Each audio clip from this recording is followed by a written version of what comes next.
नेपाली चलचित्रका प्रथम नायक शिवशंकर मानन्धर। हामी सबैलाई थाहा छ नेपाली भाषाको पहिलो चलचित्र सत्य हरिश्चन्द्र हो र नेपालमै बनेको पहिलो चलचित्र भने आमा हो। नेपालमै बनेको र नेपाल सरकारको लगानी भएको पहिलो चलचित्र भएकै कारणले नेपालको पहिलो चलचित्र भनेर आमा चलचित्रलाई चिनिन्छ। तर धेरैलाई थाहा छैन नेपाली चलचित्रका प्रथम नायक नायिका को हुन्। हामीले पछिल्लो समयका चलेका नायक नायिकाको नाम कण्ठ गरेका छौं, तर इतिहासको शून्य समयमा पहिलो पाइला राख्ने ती महान कलाकारहरूलाई सम्झिन भ्याएका छैनौं। अझ पछिल्लो समयमा त विभिन्न प्रोपगाण्डाहरूमा मुछिएर चर्चामा आउनेहरूका पछि पछि लागेका छन् सञ्चारकर्मीहरू। तर जसका कारण आज उनीहरूले यो क्षेत्रमा परेड खेल्न पाएका छन्, उनीहरू कहाँ होलान्, के गर्दै होलान्, जीवित छन् कि छैनन्, केही अत्तो पत्तो छैन। नेपालको चलचित्र इतिहासमा शिवशंकर मानन्धरको नाम पहिलो नायकका रूपमा आउँछ र भुवन चन्दको नाम पहिलो नायिकाको रूपमा आउँछ।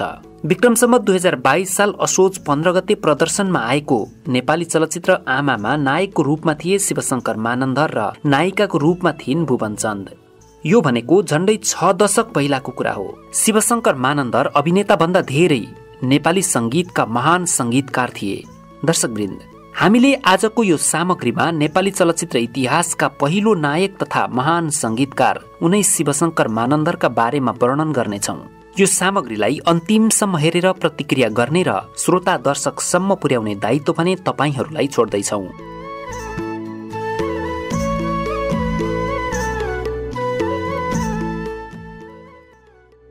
शिवशंकर मानन्धरको जन्म विक्रम सम्वत 1988 साल फागुन 11 गते सोमबारका दिन नयाँ सडक काठमाडौँमा भएको हो। उनकी आमाको नाम राममाया मानन्धर र बुबाको नाम मानबहादुर मानन्धर हो। उनीहरू काठमाडौँको नयाँ सडकमा बसोबास गर्ने नेवार समुदायका थिए। उनका पिता मानबहादुर मानन्धर स्थानीय समुदायमा स्वयंसेवी संगीत प्रशिक्षक थिए र युवाहरूलाई नेवारी संगीत सिकाउँथे। यसले गर्दा नै शिवशंकरको संगीतमा रुचि बढेको हुन सक्छ।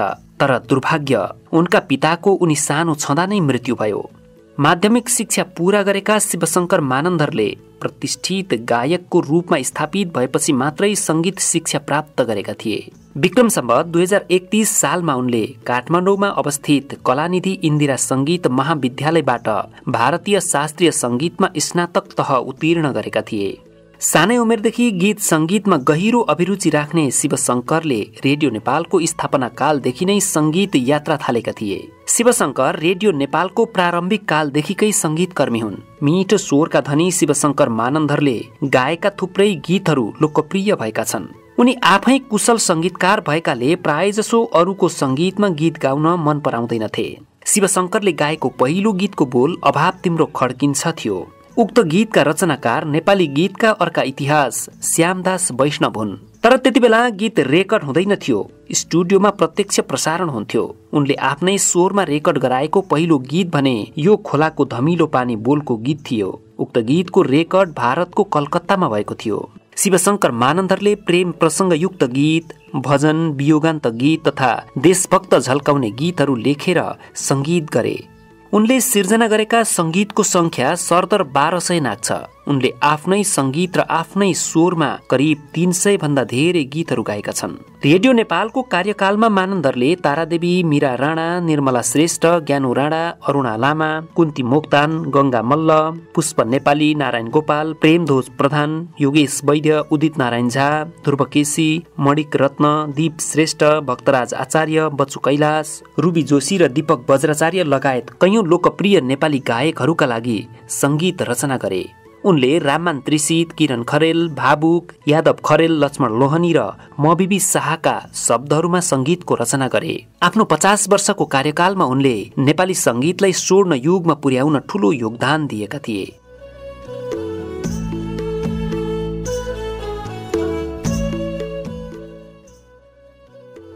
लोकप्रिय धुनको रचनाका साथै मानन्धरले संगीतमा नयाँ नयाँ परिवर्तनहरू ल्याउनमा महत्त्वपूर्ण भूमिका खेलेका थिए।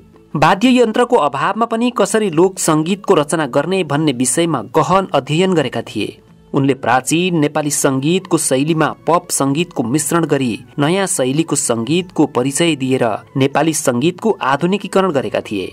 यद्यपि आधुनिकीकरणको क्रममा उनी नेपाली संगीतको मौलिकतालाई चाहिँ बिर्सनु हुँदैन भन्ने मान्यता राख्थे।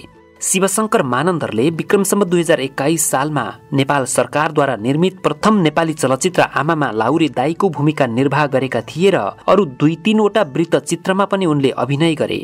यद्यपि उनले अभिनयमा भन्दा पनि संगीत रचनालाई नै प्राथमिकता दिए। नेपाली चलचित्रको प्रारम्भिक कालमा उनले चलचित्रका लागि पनि प्रशस्त गीत र संगीतहरूको रचना गरे।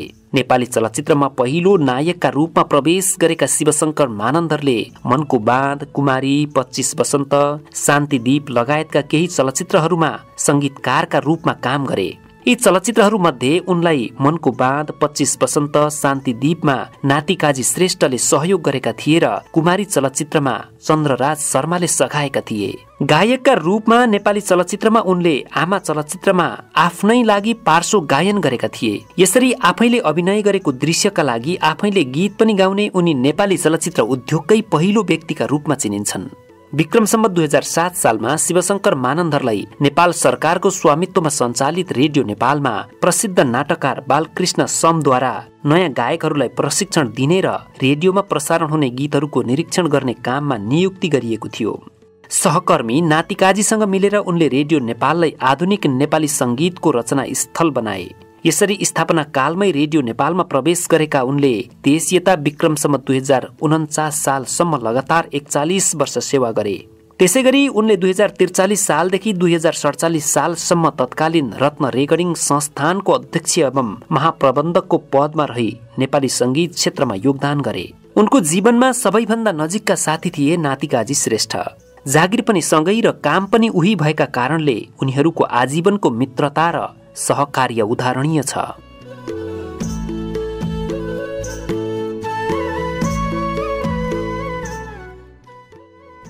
शिवशंकर मानन्दरले नेपालको सांगीतिक दूतका रूपमा धेरै राष्ट्रहरूको भ्रमण गरे। आशीर्वाद, सोगु नगु, नालापानी, प्रतीक्षा, सुलोचना, हामी आफ्नै भरमा बाँच्छौं र सत्यम शिवम सुन्दरम जस्ता केही नाटक र गीती नाटकहरूमा पनि उनले संगीतकारका रूपमा काम गरे। यसरी चलचित्र र गीत संगीतको क्षेत्रमा अतुलनीय योगदान पुर्याए बापत उनले प्रशस्तै सम्मान तथा पुरस्कारहरू पाएका छन्। ती मध्येमा अल नेपाल संगीत प्रतियोगितामा प्रथम पुरस्कार 2019, सर्वश्रेष्ठ संगीत रचना पुरस्कार 2020, 2021, 2025 र 2027, महेन्द्र रत्न आभूषण विक्रम सम्वत 2022, गोर्खा दक्षिण बाहु विक्रम सम्वत 2035, छिन्नलता पुरस्कार विक्रम सम्वत 2043, गुणराज संगीत पुरस्कार विक्रम सम्वत 2043, त्रिशक्ति पट्टा विक्रम सम्वत 2053, नेपाल चलचित्र पुरस्कार Vikram Samvat 2056, image life time achievement पुरस्कार विक्रम सम्वत 2058, सुप्रदीप्ता वीरेन्द्र प्रजातन्त्र भास्कर पुरस्कार विक्रम सम्वत 2060, नातिकाजी स्मृति पुरस्कार विक्रम सम्वत 2061 आदि थुप्रै पुरस्कारहरू प्राप्त गरे। त्यस्तै उनी थुप्रै सम्मानहरूबाट पनि सम्मानित भएका थिए। उनले प्राप्त गरेका सम्मानहरूमा नेपाल चलचित्र कलाकार संघ विक्रम सम्वत 2050, साधना सम्मान साधना कला केन्द्र विक्रम सम्वत 2054, रेडियो नेपाल सम्मान विक्रम सम्वत 2055, रेडियो नेपालको स्वर्ण जयन्ती सम्मान विक्रम सम्वत 2056, नेपाल सम्मान सगरमाथा एकाडेमी विक्रम सम्वत 2057 लगायत थुप्रै सम्मानहरूबाट पनि शिवशंकर मानन्दर सम्मानित भए। शिवशंकर मानन्दरले 24 वर्षको उमेरमा विक्रम सम्वत 2013 सालमा बद्री कुमारीसँग विवाह गरे। उनीहरूका गौरी शंकर, रवि शंकर र शशि शंकर गरी 3 छोराहरू भए। छोराहरूले भने संगीतको बाटो समातेनन्। श्रीमती बद्री कुमारीले उनलाई विक्रम सम्वत 2055 साल भाद्रसम्म मात्रै साथ दिन सकिन्। उनी रेडियो नेपालबाट अवकाश हुँदै गर्दा नेपाली संगीत पनि व्यावसायिकतातिर जाँदै थियो। तर उनलाई भने यसरी संगीतलाई व्यावसायिकीकरण गरेको पटक्कै मन परेको थिएन। उनी संगीतलाई पूजा सम्झन्थे र पूजाको व्यापार हुँदैन सोच्थे। त्यसकारण उनले क्रमशः संगीत रचना गर्न छोडे। समकालीन मित्रहरूबाट पनि उनी बिस्तारै टाढिँदै गए। विक्रम सम्वत 2061 मा उनलाई कलेजोको क्यान्सर देखा पर्यो। उपचारका लागि उनलाई भारतको विख्यात अस्पताल टाटा मेमोरियल अस्पताल लगिएको थियो।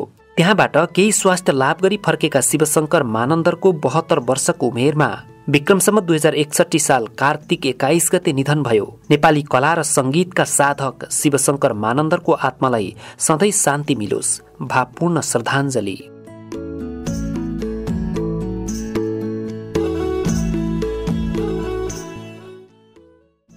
दर्शकवृन्द, हामीले नेपाली चलचित्र उद्योगका पहिलो अभिनेता, पहिलो नायक शिवशंकर मानन्दरको बारेमा यहाँ सामग्री बनाएर प्रस्तुत गर्यौं।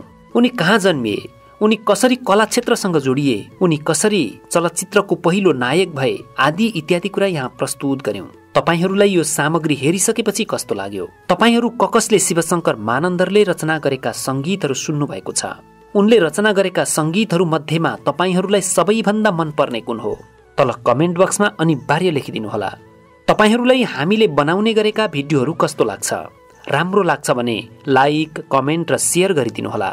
साथै हाम्रो च्यानललाई सब्स्क्राइब गरेर छेउमा रहेको बेल आइकन पनि बजाइदिनुहोला। त्यसो हुँदा हामीले हाम्रो च्यानलमा कुनै पनि नयाँ भिडियो अपलोड गर्ने बित्तिकै त्यसको सूचना तपाईहरूसम्म आइपुग्छ र तपाईहरूले त्यसलाई तत्काल हेर्न पाउनुहुन्छ। यो भिडियोलाई अन्तिमसम्म हेर्नु भएकोमा तपाईहरूलाई धेरै धेरै धन्यवाद। हवस् त, नमस्कार।